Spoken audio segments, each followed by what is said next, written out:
ইসলাম কাউকে গালি শেখায় না, ইসলাম কাউকে খারাপ কাজ শেখায় না, ইসলাম কোনোদিন ধর্ষণ শেখায় না, ইসলাম কোনোদিন রেপ শেখায় না।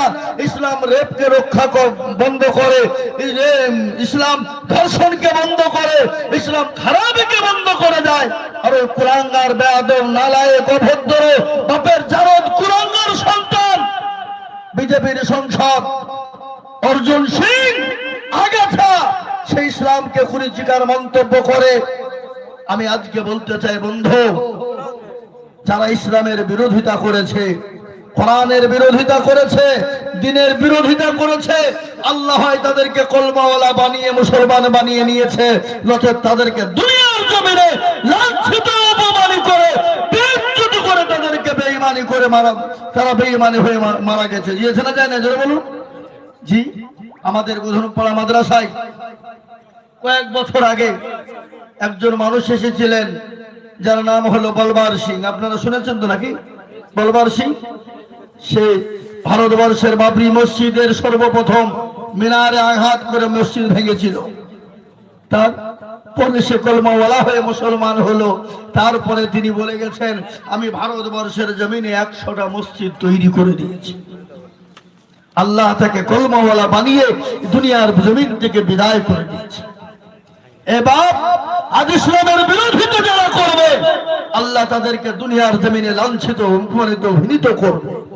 আজকে ভারতবর্ষের জমিনে আজকে ইসলামকে নিয়ে যারা কুরুচিকর মন্তব্য করে, যারা মসজিদ মাদ্রাসায় বুলডোজার চালায়, যারা কোরআনকে পুড়িয়ে দিতে চায়, যারা মুসলমানদেরকে উপর অত্যাচার করে, সংখ্যালঘুদের উপর অত্যাচার করে, কিন্তু এটা জেনে নাও ভারতবর্ষে 800 বছর রাজত্ব করেছিল মুসলমানেরা। কত বছর?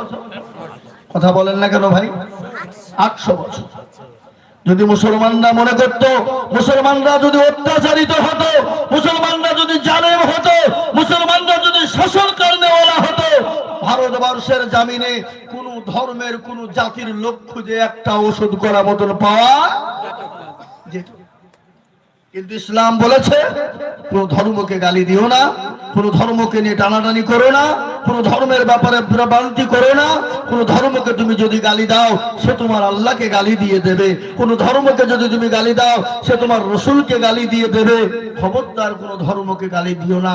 আজ পর্যন্ত কোন মুসলমানের মুখে শুনেছেন ইসলামকে গালি, কোন ধর্মকে গালি দিয়েছে? কোনদিন শুনেছেন কোন মূর্তি মুসলমানরা ভেঙেছে, মন্দির ভেঙে দিয়েছে? নো, একটাও ভাঙে নাই। কিন্তু মুসলমানদের অনেক মসজিদ ভেঙেছো, মাদ্রাসা ভেঙে দিয়েছো, মুসলমানদের অনেক হত্যা করেছো, তার হাজারে হাজারে প্রমাণ। এই ভারতবর্ষের জমিনে 800 বছর রাজত্ব করে গেল মুসলমান, কোনদিন একটা কারোর সঙ্গে খারাপ ব্যবহার করে, কোনদিন তাদের সঙ্গে খারাপ অত্যাচার জুলুম করেনি, তাদের মন্দির ভাঙেনি, গির্জা ভাঙেনি, গুরুদ্বার ভাঙেনি। আজকে তোমরা মুসলমান সংখ্যালঘুদের উপর অত্যাচার করো কেন? সে মুসলমানরা নবীর আদর্শ আদর্শিত, সে মুসলমানরা নবীর প্রেমিক, নবীর আদর্শ আদর্শিত যারা হবে তারা কোনোদিন অন্যায় করতে পারে? কথা বলেন না ভাই, কথা বলেন না কেন? তারা অন্যায় করতে পারে? অন্যায় করতে পারে না। তারা কখনো তারা খারাপ কাজ করতে পারে না, তারা রেপ করতে পারে না, ধর্ষণ করতে পারে না, কোনো জাতিকে গালি দিতে পারে না, কোনো ধর্মকে গালি দিতে পারে না। যারা নবীর আদর্শ আদর্শিত হবে, আল্লাহর নবী সাল্লাল্লাহু আলাইহি ওয়াসাল্লাম তিনি দয়ার নবী রাসূল প্যারা নবী, মুসলমানদের সঙ্গে কেমন ব্যবহার করেছেন একটু আমি আপনাদেরকে শোনাই। একদিন নবী পাক সাল্লাল্লাহু আলাইহি ওয়াসাল্লাম সাহাবায়ে কেরামদের ভিতরে কোরআন শিক্ষা দিচ্ছিলেন। কেন? নবী বলে গেছেন, খায়রুকুম মান তাআল্লামাল কুরআনা ওয়া আল্লামাহু। যারা কোরআন শিখে অপরকে শিক্ষা দেয় তারা হলো পৃথিবীর সর্বশ্রেষ্ঠ ব্যক্তি। মুসলমান সাহাবায়ে কেরামদেরকে কোরআন শিক্ষা দেয়। ইতিমধ্যে দরদি মুসলমানগণ ও আল্লাহওয়ালা, ভালো করে কান করে শুনবেন। ইতিমধ্যে এক ইহুদি এসে নবীর কাছে এলেন, এসে বললে, ইয়া রাসূলুল্লাহ, ইয়া হাবিবাল্লাহ, নবী গো, আমি 100 খান টাকা আপনাকে আমানত দিয়ে গেলাম। ওগো রাসূল, আমি 15 দিনের পর আপনার কাছ থেকে নিয়ে যাব। রাসূলুল্লাহ ওই টাকাটা দিয়ে রেখে দিলে। একদিন, দুদিন, 3 দিন, 4 দিন চলে যায়, কিন্তু ইহুদির ভিতর বড় খারাপ। আমার নবীকে অপমান অপদস্থ করবে, আমার নবীকে অপমান অপদস্থ করার জন্য 5 দিনের দিন ইহুদি আমার নবীজির কাছে গেলেন। সাহাবায়ে কেরামদের সামনে নবীজি বসে রয়েছেন। নবীর কলার কানা টেনে তুলে বললেন, মুহাম্মদ, হে মোহাম্মদ, আমি জানি তোমার ধর্মের মানুষরা বড় খানদানিরা, তারা মানুষের সমস্ত টাকা লুটপাট করে খেয়ে না, আমানতের মাল তারা ভোগ করে খেয়ে না।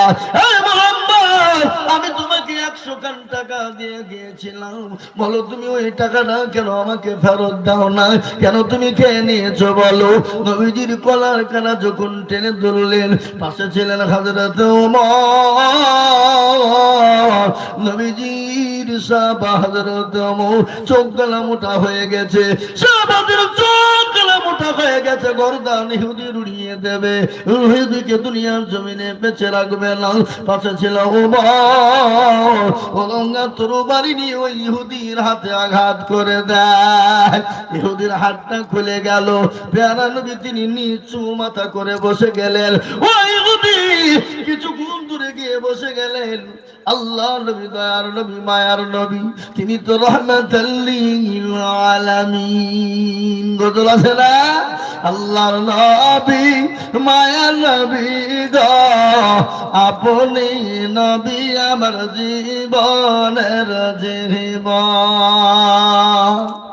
আপনি আমার জীবন সাথী, অন্ধকার কবরের বাতি, আপনি হইলেন নির্দুনিয়ার নূর।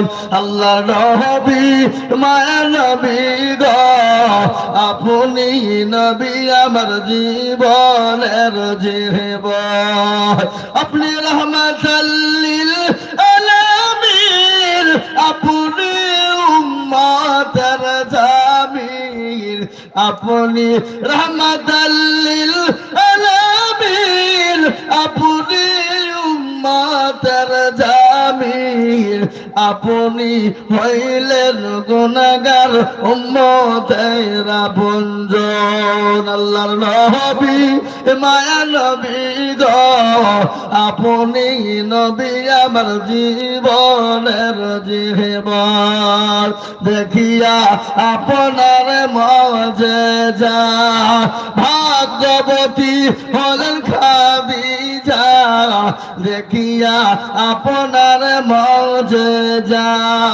ভাগ্যবতী হলেন খাদিজা, সফা দিলেন জীবন যৌবন। ও মাল দৌলত যে ছিল আপনাকে সফা দিল, আপনাকে বানাইল আপনজন। এ মুসলমান দরদি।